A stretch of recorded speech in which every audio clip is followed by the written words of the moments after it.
now joined by Detroit Lions defensive coordinator Kelvin Sheppard. In 2018, you were playing for these Detroit Lions as a linebacker. We're going to keep talking about the ascension.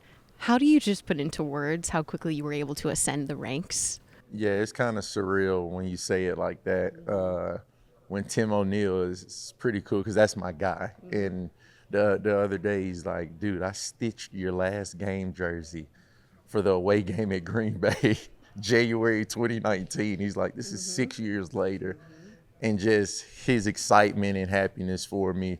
But it is surreal when you step back because I'm in it, Danny, and you're in this thing. We're 100 miles per hour, always working. And you rarely get time to step back and really assess how far you have come. Because I just been head down, working, next job, next task. All right, I got to get this done. Got to prove Dan right. But within that, my mom keeps telling me, like, slow down and make sure you appreciate how far you have come. So that's something I'm trying to get better at. And then it's a true blessing. I've been fortunate to be around these tremendous people in Detroit who's allowed my growth through the work that I've put in. But again, they've given me the opportunity for this. You've talked a lot about Aaron Glenn and what he was able to do in terms of putting more on your plate, letting you game plan more and come up with the first and second down game plans all of last season. How much credit do you give to AG for where you are now? Oh, a lot. And just not that. It's the little things. The time he gave me to speak, the time he pushed me up front on game day, not telling me to get back. Like everybody knows, I'm very passionate. I'm up there sometimes, Dan, like, Shep, you're on the field. And I'm like, oh, my bad. And AG's never said a word to me, not a single word. Matter of fact, it's been the opposite. He's like, get up there, man. These guys listen to you. They lean on you. You're a leader. You can do it. Just those words of affirmation from a guy I don't even know that he knew that I looked up to, not only in his profession, in his playing career, and just the man that he is outside of what people see on TV, giving heart. And he's allowed me and has given me a lot of this opportunity that I've been afforded with. How much did he give you an opportunity to call plays, if any at all? Yeah, so never like in game, Okay. but he put me in situations where my mind had to process as such.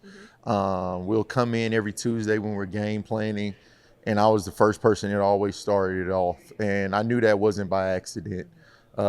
He made sure on Wednesdays when the players got in, I was the first voice that they heard. I know now that that wasn't by accident. Just making sure I was prepared so it wasn't uncomfortable for me when it was my time. He would say, man, you've been there. You've been doing what you're about to do. He's like, you just didn't know it. You know, he's like this wizard mind master. And he's like, I've already had you doing this. You just didn't know it. And just knowing that you can do something that you've never done because you have people who've done it telling you, I mean, that's amazing and awesome. And it allows me to walk into these shoes with full confidence.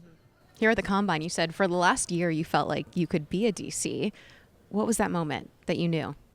I would say going into this year when AG did put those extra first, second down tasks on my plate, I was a little nervous at first. I don't know if people know that because they're like, you're so confident. You're so, But I'll be honest, like every role they've thrust me into, there's been a little nervousness to it, a little butterflies. And it's not more so that I didn't think I was ready. It's I wanted to be right for the players. Because people forget and lose sight. Yeah, we're playing a game, but this is these guys' livelihoods. And I take it serious because it was mine at one point. And it's how they feed their families. I look out at training camp, their kids, wives are out there laughing, having a good time. Well, if Coach Shep isn't providing the right information, those laughs can turn into tears and sadness. And I've seen that. And I take it seriously. And I think the players know that. And that's why they give me everything they have because they know I'm in this for them at the end of the day. We are coming from a defensive coordinator who was very heavy on the back end as a former DB. As a former linebacker, how do you balance making sure the linebackers are not your favorite children on your defense? Well, I think that's the unique thing about playing linebacker and having the opportunity to step into a situation like this is you have a heavy foot in the back end pass game and the front end run game because you're an essential part of both. You have to know and understand how the run fits work how to fit the gaps, but in the same time, how to play coverage, how coverages work, and how it affects the D-line when you don't do your job in coverage, how it affects the DBs when you don't do your job in the run game, and just tying it all together. So my playing career kind of sped up the process as far as gelling and merging the run and pass game. But again, I'll be kidding you not to mention the Dom Capers, the Todd Washes, the Terrell Williams, the Casey Rogers, the Deshae Townsend, and Jim O'Neills, who've poured into me at some of my blind spots, I call it, things that my mind wasn't open to before. They've kind of opened those doors for me, and we're just pouring into it every day. Mm-hmm. Two of those coaches you just mentioned on Detroit staff, former DCs.